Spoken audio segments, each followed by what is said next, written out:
Hello guys, it's Julia. Welcome back to my channel. So today's video, my favorite of the month, new makeup releases, favorites and fails for October. If you're new to this series, it's my favorite one that I do on my channel every single month, and I just basically go through all the products that I tried out that are new releases or just new things I was trying out in my collection and give you guys my full reviews on them. It's a really good way for me to just kind of like smush together all the reviews for 1 month into a big video, so you can kind of get some thorough in-depth reviews on a bunch of different products. I think this is probably my favorite lineup of products I've had in a couple months, so really excited for this one. I hope you guys like it, and yeah, I'm rambling, so let's get right into it. First off, I want to start with something that I actually got at the beginning of the month. I was planning on having it in last month's new makeup releases, favorites and fails, but this one arrived a little bit too late to be in the last video. So the DESI and KATY Dose of Colors Foundation Palette. This came out in the middle of last month, and I was really excited when I saw the color story. And I get that if you do cover up the two blues, it is basically just a neutrals palette, but something about this really drew me in. I particularly wanted to test this palette out because I heard that the shimmers were going to be like the Block Party single shadows, which are stupidly expensive. They're like $20 a piece, so I figured for a $50-something palette, which is still expensive for 10 shades anyways, I figured it'd be probably a good deal to try out a palette rather than just buying a bunch of individuals. I've also never tried their matte formula before, so I thought this would be a good place to start, and most of all, I just really wanted to support DESI and KATY. They're one of the few like bigger beauty YouTubers that I still really love watching and enjoy. I feel like they're really genuine, and they're a good example of a strong friendship that's not tainted by like views and social climbing. I just think they're a really good duo, and I wanted to support them, so I bought their palette, and I've been rambling. I haven't given you guys a review yet. You get 10 shades in here for I think $54, which is very expensive, especially for a more, I guess, indie brand. Is Dose of Colors an indie brand? I don't really know anymore.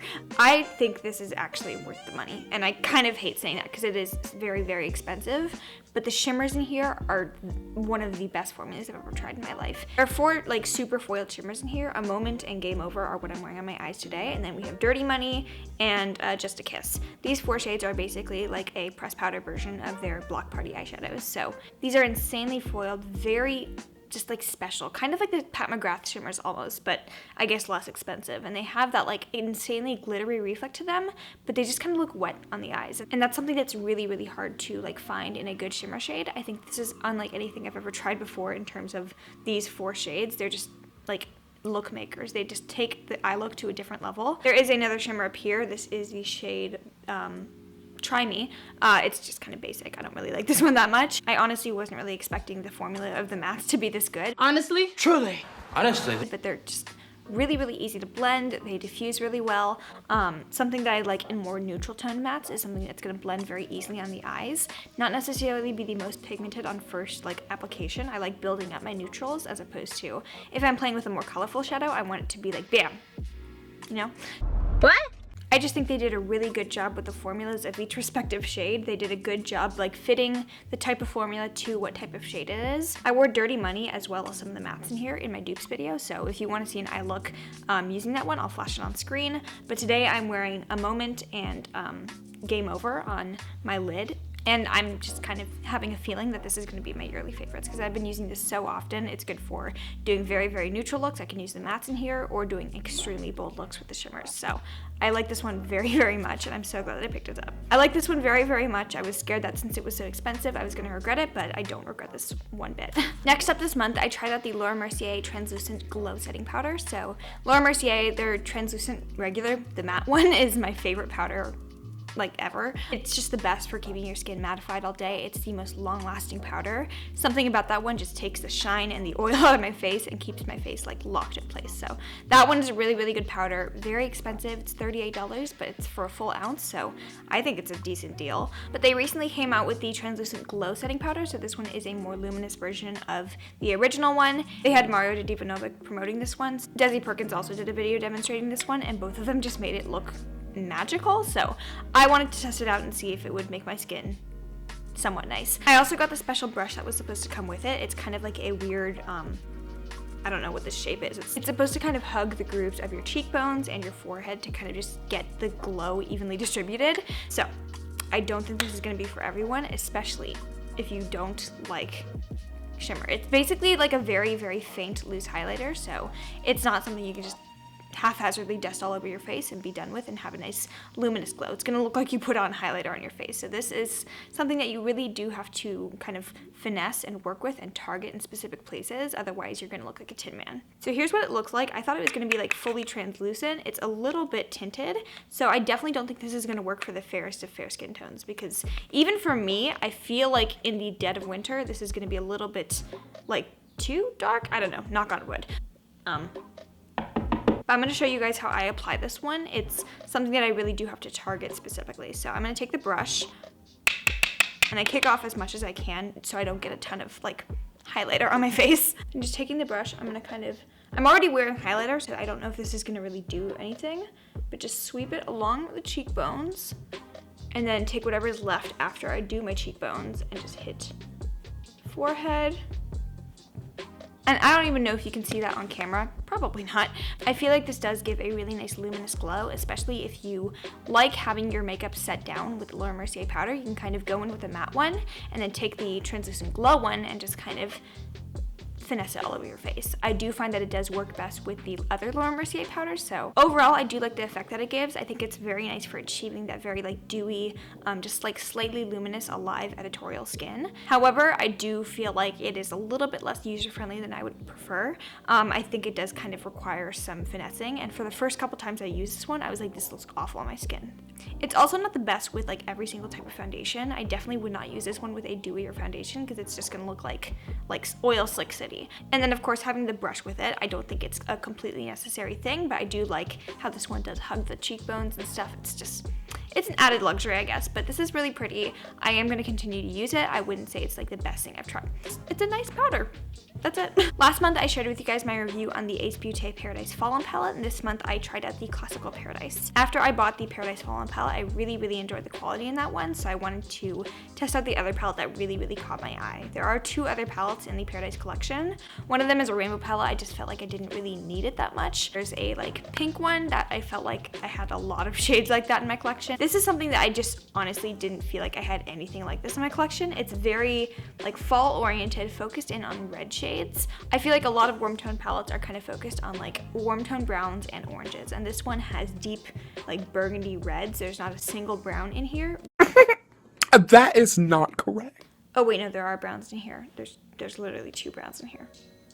Stupid. I mentioned this in my fall recommendations video, just like my favorite products for fall, that this is one of my favorite fall color schemes because it's beautiful. I've been using this to do very dramatic, bold looks, as well as some nice softer looks with the neutral colors in here. I just feel like it's such a versatile palette for fall. You can really take it in so many different color directions. That's kind of something I loved about Modern Renaissance when it came out, was that you can kind of do neutral looks, you can do orange looks, you can do like red tone looks, you can do pink looks. I actually like this one even better than the Paradise Fallen palette. I felt like the shimmers in Paradise Fallen, the formula is exactly the same. I think the mattes in here are an amazing formula. They're very pigmented and very easy to blend. The shimmers are the same formula as well in the Paradise Fallen palette, but I felt like that one, the colors that they picked for the shimmers just needed something a bit more foiled and a bit more intense, and they're just like a softer shimmer, whereas these shimmer shades, I feel like the formula for these ones is like perfect for the colors that they picked out. But this one, I would say if you're planning on picking up one palette from the Beaute Paradise collection and you're kind of between this one or the Paradise Fallen, which in my opinion are the 2 most unique ones, I would say go for this one. I just think this is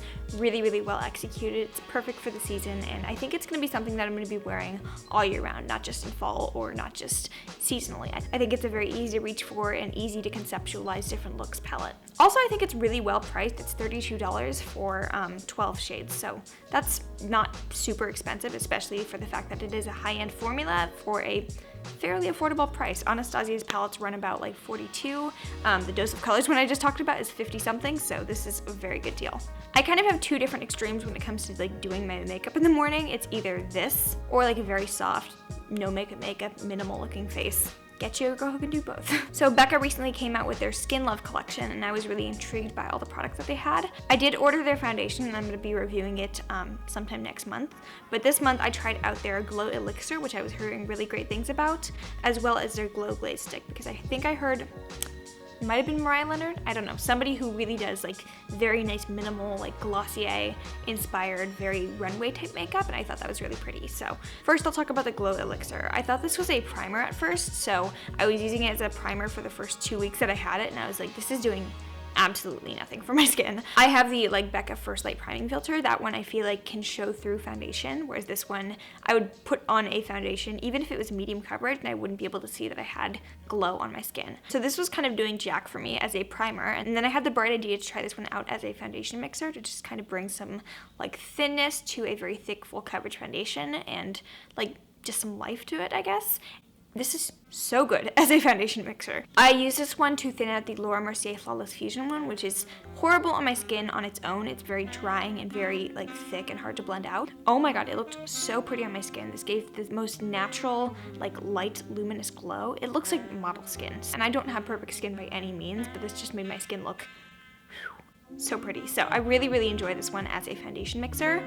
It is expensive to just use as a foundation mixer, but I have it. I'm gonna keep using it, and if you really like having a nice slightly dewy effect to your foundations, or you just want something to thin out your foundations and make them a bit dewier and a more like healthy looking, I think this is a really great option. I also tried out the SKINLOVE Glow Glaze Stick. So this was a like cream highlighter stick, but I heard somebody saying that this is like a skin gloss. So if you've ever seen like the glossy eye trend, which personally kind of gives me heebie-jeebies. I don't love the glossy eye trend, but I wanted to kind of replicate that on my skin, specifically on my cheekbones as kind of like a highlight effect. Something I really love about like runway makeup and avant-garde makeup is that they kind of have that like nice, super dewy, wet skin look. So I wanted to kind of replicate that on my own. This is the closest thing I've ever found to kind of being a glossy skin effect. I swatched it and I was like, this is not a highlighter stick at all because it's very sheer. It looks more like wet than it does shiny, but I think that kind of plays into the effect that I'm going for sometimes. This gives the most beautiful, like model-esque effect. However, there is a big problem I have with this one. I feel like you cannot wear this with foundation at all. I've tried it with like light coverage tinted moisturizer, and even then, it just kind of moves around whatever it has underneath it. So I've been trying to work with this one using it with a brush and other things, and I haven't really found a way to use this one where it doesn't move around what I have. So if you were to use this one, I think you'd have to use it on bare skin. So if you don't wear foundation, I think this could be a really great option for you. If you just have like perfect skin and you wear like something like the Glossier Skin Tint, which is basically like water and then a memory of tinted, but this definitely doesn't play well with full coverage foundations. I really wish it did because I love having that nice wet look effect, but you can't really have that with full coverage foundation. But besides that, I've only been wearing this on days when I'm wearing no foundation, which is very rarely, or if I'm going to the gym.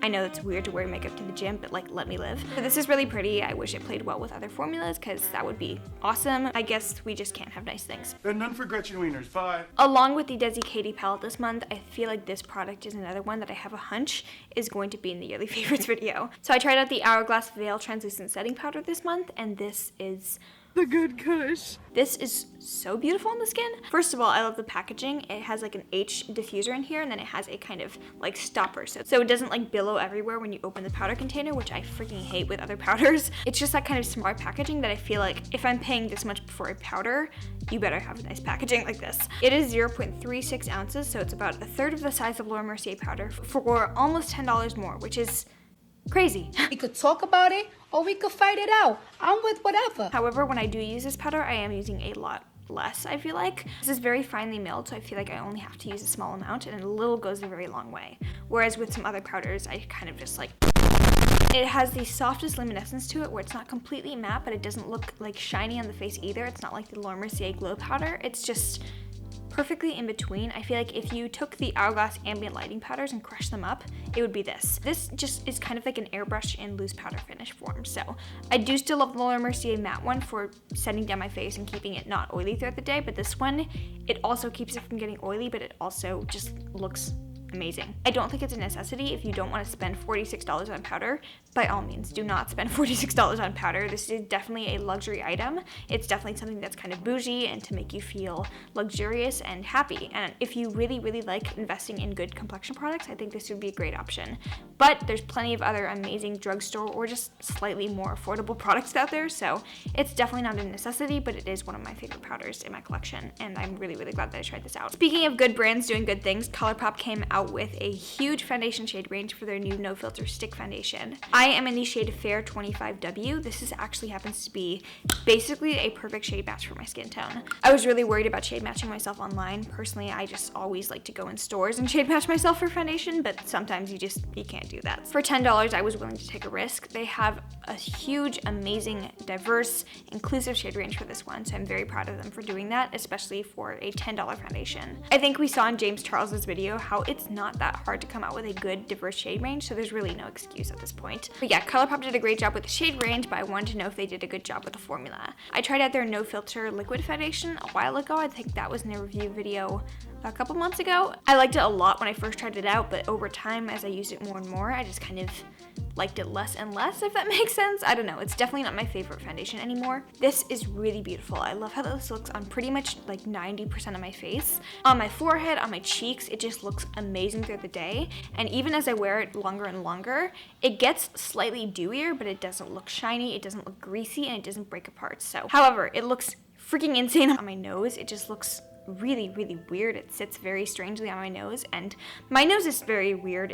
It's a really hard piece of my face. Every single primer I've tried this one with, I can't seem to find a way to get this one to stick very well on my nose and just look nice. So I've kind of just taken to wearing this one all over my face and then using something else on my nose, which is kind of a hassle, but I'm willing to do it for such a nice foundation. Definitely prefer this one a lot more over the regular liquid one. I also tried out the Good Sport palette from Colourpop this month. Oh my god. I just straight up raved about this one in my fall favorites video. I think this is one of the most beautiful color schemes in a long time, but I feel like this is one of the best formulas I've ever tried from Colourpop. I feel like the regular formula of eyeshadows is very, very good, and then there was the Dream Street palette, which I felt like was a step above, and then I feel like there's this one, which is a step above the Dream Street palette. So this is amazing. Just, they did a really, really good job with the mattes in here. And then the shimmers. Oh baby. These shimmer shadows are amazing. I seriously can't believe this is $16. It's one of the best palettes I've tried in a long time. And the only shadow in here I don't really like is the purple, which is called Sista. This one can go a little bit patchy if you are like blending it throughout the crease or just all over the lid. This one can be a little bit harder to work with if you do in a large quantity. But if you are just like using it to focus in on a certain place and not just buffing it through the crease, I think this one could be good. And I am just going to be using this so hard during fall. I love this one. It's amazing. I am super late to the game on this one, but I tried out the Natural Face palette from Too Faced. First of all, the packaging, can we just acknowledge this? Too Faced always does a really, really nice job with their packaging, but I feel like this one just takes it to another level. I'm always so impressed with what they do. And then the face shades in here, you're getting 6 beautiful like blushes, highlights, and bronzer, and then pressed into them is like a lace pattern. I mean, what can I say? I'm a hoe for pretty things. You're also getting a huge mirror in here. So I took this one traveling with me. This was the only like blush, bronzer, and highlight that I took with me to Massachusetts. And normally I travel with like minimum 4 blushes, 6 highlighters, 3 bronzers. Stop it. Get some help. So honestly, I was questioning myself when I put this one into my bag and I was like, okay, that's it. But I honestly didn't feel like I needed anything else that weekend. They smell like sweet vanilla. I'm wearing the bronzer here called Sunny Honey on my face today. I feel like it's just a really nice, neutral toned, classic bronzer. I'm also wearing Pink Sand as a blush. Honestly, I don't know what to say besides the fact that these are beautiful formula. They blend very well. They're just basically what you would expect and want from a $40-something palette like this, and I think it's a really great all-around face palette. The highlighters in here are really pretty as well. Starlight up here verges on being slightly too dark for me, but I can kind of mix it with satin sheets and it's okay. So both of them are really pretty. They're not the most blinding highlighters, but they are like nice and glowy, and I feel like they did a nice job with these. Just gonna top off my other highlighter. I feel like it's, oh yeah, that's actually really pretty. Okay, so last month I kind of ripped Pure Cosmetics a new one with my review of their Shake and Bake Concealer, which was one of the worst products I've tried in a while, and I completely stand by that. But it meant a lot to me that, first of all, Pure saw my review, but they were kind enough to still like send me a bunch of new products to try out just to kind of amend my opinion of their brand, because the Shake and Bake Concealer was the first thing I've ever tried from them, so I'm glad that I had the opportunity to try a bunch of new products from them. So I figured I'd just give you guys my thoughts. I tried out 2 of their primers. The first one is the Pepper Perfect. This one is kind of like a silicone-y, I guess, pore-filling primer, but it's not super silicone-y. You guys, I'm like really smart now. You don't even know. If you've ever tried the Smashbox Photo Finish Primer, that one is extremely like silicone-y, slippy feeling. This one, I feel like, is that mixed with moisturizer. So it has a tiny bit of slip to it, but it doesn't feel super like greasy, I guess. Is it gonna replace Tatcha Silk Canvas? No. I also tried out the Hydrate and Balance. This is oil-free and silicone-free. This one is basically just your basic hydrating primer. I thought it was nice. Overall though, I feel like it kind of did the same thing that a moisturizer would do. So I also really like the First Day Beauty Coconut Skin Smoothing one, so both of those are great options. This one is nice if you don't want coconut in your ingredients. And then I also tested out from them a bunch of their powder products. So first of all, I'm going to talk about the highlight because that is what I'm wearing on my cheekbones besides the Too Faced one that I just applied.